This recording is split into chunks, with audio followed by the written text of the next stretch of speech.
তিন ধরনের ঘরের মধ্যে যে কোনো সময় আল্লাহ পাক রব্বুল আলামিনের গজব নাজিল হতে পারে। এই তিন ধরনের ঘরকে আল্লাহ পাক রব্বুল আলামিন বড় অপছন্দ করে থাকেন।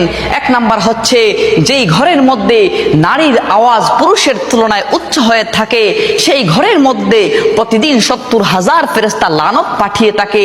দ্বিতীয় নম্বর হচ্ছে যেই ঘরের মধ্যে অন্যের হকের মারা টাকা জমা থাকে আর সেই টাকা দিয়ে সংসার চলে, ওই ঘরের মধ্যে যে কোনো সময় আল্লাহ পাক রব্বুল আলামিনের গজব নাজিল হতে পারে। আর তিন নম্বর হচ্ছে হযরত জিবরাইল আলাইহিস সালাম বলেন, যেই ঘরের মানুষরা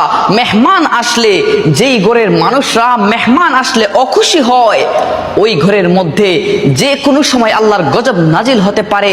যদিও নামাজ পড়া হয় ওই ঘরের মধ্যে, ফেরেশতারা সওয়াব লেখেন না, নামাজের সওয়াব লেখেন না। নাউজুবিল্লাহ। আল্লাহ পাক রব্বুল আলামিন এই তিন ধরনের বৈশিষ্ট্য থেকে আমাদেরকে যেন